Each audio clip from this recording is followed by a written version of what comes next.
चुनाव में केजरीवाल की हार के बाद गठबंधन में पड़ी दरार। 14 सीटों पर आम आदमी पार्टी की हार पर उद्धव ठाकरे का बड़ा बयान। उद्धव ठाकरे ने दिल्ली में बीजेपी की जीत के लिए ठहराया कांग्रेस को जिम्मेदार।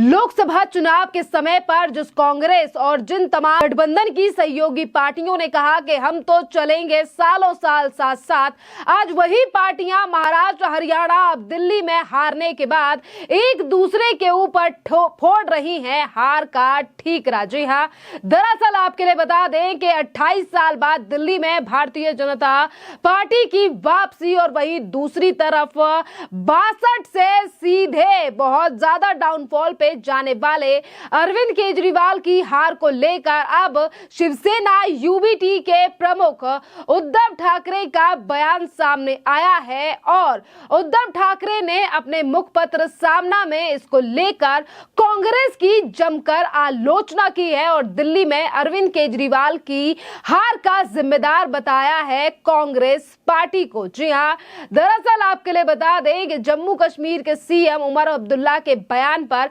सहमति जताई गई है एक तरफ उद्धव ठाकरे के द्वारा, तो वहीं दूसरी तरफ दिल्ली में आम आदमी पार्टी और कांग्रेस ना सिर्फ एक दूसरे के खिलाफ लड़े बल्कि एक दूसरे की इज्जत भी तार तार कर दी और इन्हीं तमाम बयानों ने जो है वो भारतीय जनता पार्टी का काम कर दिया आसान।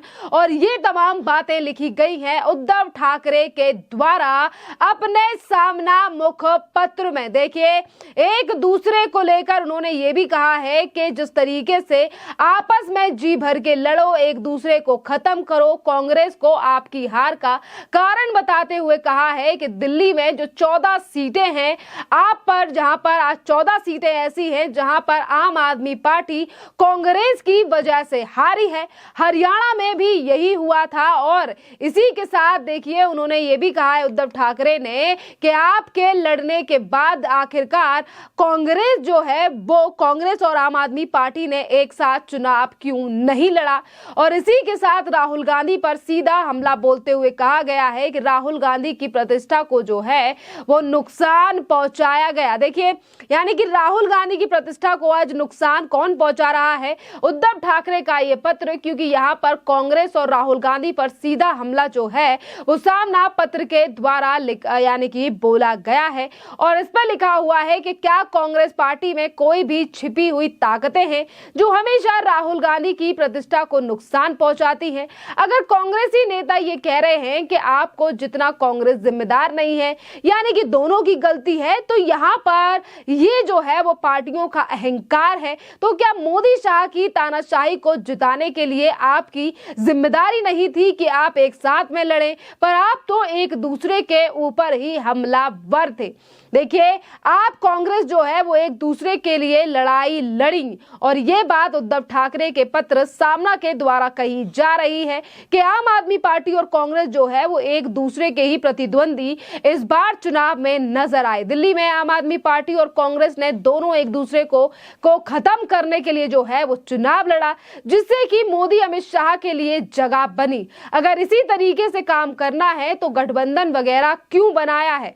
जी भर के लड़ो। महाराष्ट्र के बाद दिल्ली के नतीजों में भी अभी तक कोई सबक जो है वो पार्टियों ने नहीं सीखा है, तो तानाशाही जीत गई और यानी कि तानाशाही जो है वो प्रधानमंत्री नरेंद्र मोदी और गृह मंत्री अमित शाह की इस सरकार को बताया जा रहा है। और आपके लिए बता दें कि महाराष्ट्र में भी हार को लेकर सामना और उद्धव ठाकरे पहले भी कांग्रेस को जिम्मेदार बता चुके हैं, जहां उन्होंने सीटों के बंटवारे को लेकर सवाल उठाया था। एक तरफ तो सामना के द्वारा उद्धव ठाकरे जो हैं वो सवाल उठा रहे हैं और ये कह रहे हैं कि कांग्रेस की गलती है, क्योंकि 14 ऐसी सीटें थी जहां पर कांग्रेस यानी कि आम आदमी पार्टी का जो वोट है वो कांग्रेस के साथ बटा।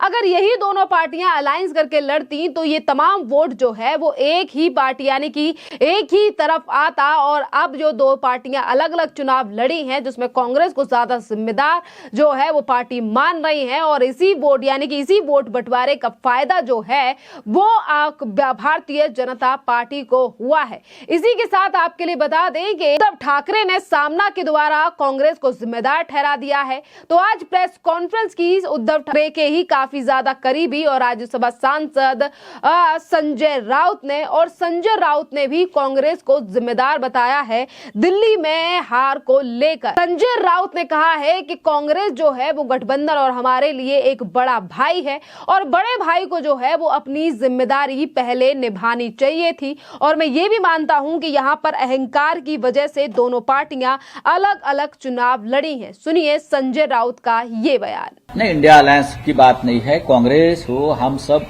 इंडिया अलायंस के साथीदार पार्टनर है। कांग्रेस हमारा बड़ा पार्टनर है, सीनियर पार्टनर है, राष्ट्रीय पार्टी है। राहुल जी हमारे नेता है। लेकिन हमारे जैसे जो लोग हैं जो महाराष्ट्र में सालों साल से अलायंस में या अखाड़े में काम करते, उनको लगता है कि ये सबकी जिम्मेदारी होती है। खास करके जो बड़ा पार्टनर होता है उनकी जिम्मेदारी होती है कि सबको संभाल कर आगे लेकर जाइए।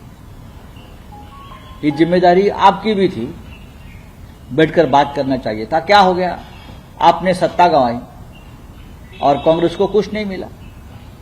अगर दोनों बैठते, बातचीत होती, दो कदम कोई आप वाले आगे पीछे करते या कांग्रेस वाले करते, तो शायद मुझे लगता है जिस तरह से बीजेपी को जीत मिली है वो नहीं मिलती।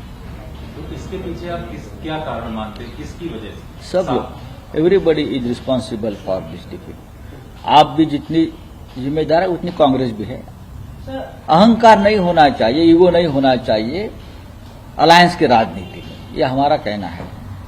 महाराष्ट्र में हमने 25 साल तक बीजेपी के साथ काम किया है। 25 साल एक अलायंस टिकना एक बड़ी बात है। अभी भी हम महाविकास अखाड़े में काम करते हैं, हमें मालूम है किस तरह से अखाड़े में या अलायंस में काम करना चाहिए। कांग्रेस को अपनी बड़ी भाई की जिम्मेदारी हमेशा बहुत ही संयम से निभानी चाहिए। और इसी के साथ एनडीए में सहयोगी रामदास अठावले ने उद्धव ठाकरे और संजय राउत के ऊपर बड़ा हमला बोलते हुए लिखा है कि एक होने के बावजूद भी ये लोग एक साथ गठबंधन में नहीं है और हमारा एनडीए काफी ज्यादा मजबूत है, जिसकी वजह से हमें मिली है दिल्ली में जीत। सुनिए रामदास अठावले का ये बयान। ये कहा जा रहा है कि कॉन्फ्लिक्ट है, लेकिन अब संजय राउत कह रहे हैं कि हम सभी पार्टनर हैं और कांग्रेस जो है हमारा सीनियर पार्टनर है और राहुल गांधी हमारे लीडर हैं। तो इसलिए ये हमारी रिस्पॉन्सिबिलिटी बनती है कि हम सबको साथ लेकर चले। मुझे लगता है कि जिस तरह दिल्ली की जीत हुई है एक बहुत बड़ी हैट्रिक है। नरेंद्र मोदी जी के नेतृत्व में ये जीत हमने हासिल की है। लोगों ने विकास के लिए वोट दिया है, लोगों ने भ्रष्टाचार के विरोध में वोट दिया है, लोगों ने मतलब यमुना क्लीन करने के लिए वोट दिया है, जो झुग्गी झोपड़ी वालों को न्याय देने के लिए उन्होंने वोट किया है। तो इसीलिए नरेंद्र मोदी जी के नेतृत्व में बहुत बड़ी जीत हुई है। और संजय राउत जी हमारे अच्छे मित्र हैं, वो बोलते सबने एक होना चाहिए, तो एक हो जाओ, मतलब एक होते तो अच्छी बात है। लोकतंत्र में सबको अधिकार है, लेकिन एक होने के बावजूद भी 2029 का जो सामना होगा, ये सामना हमारा कांग्रेस पार्टी के साथ होगा, अपोजिशन के साथ होगा। लेकिन अभी अपोजिशन एक साथ आएगा ऐसा हमको लगता नहीं है। मतलब जिस तरह 2024 में वो इकट्ठा आए, लेकिन अभी दिल्ली के चुनाव में आम आदमी पार्टी और कांग्रेस पार्टी अलग अलग लड़े, वो एक साथ भी लड़ते थे तो भी जीत हमारी होने वाली थी। तो इसीलिए ठीक बात है, अगर उनको इकट्ठा आना है तो आए, लेकिन हमको नहीं लगता है कि भाई अभी अपोजिशन इकट्ठा हो सकता है।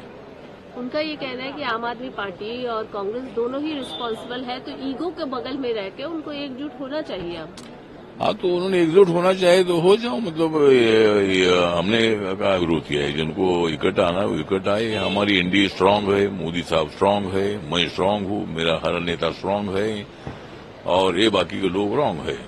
तो देखिए, लोकसभा चुनाव में एक साथ आए गठबंधन की जो है वो तिनके बिखरने लगे हैं। जिस भी राज्य में हार हो रही है वहीं पर पूरा विपक्ष जो है वो ठीकरा कांग्रेस पर फोड़ रहा है, जिसकी प्रतिक्रियाएं भी कांग्रेस के नेताओं के द्वारा दी जा रही हैं। और जिस तरीके से पार्टियां एक दूसरे के ऊपर आरोप प्रत्यारोप लगा रही हैं, ऐसा लग रहा है कि अब गठबंधन ज्यादा दिनों तक चलने वाला नहीं है।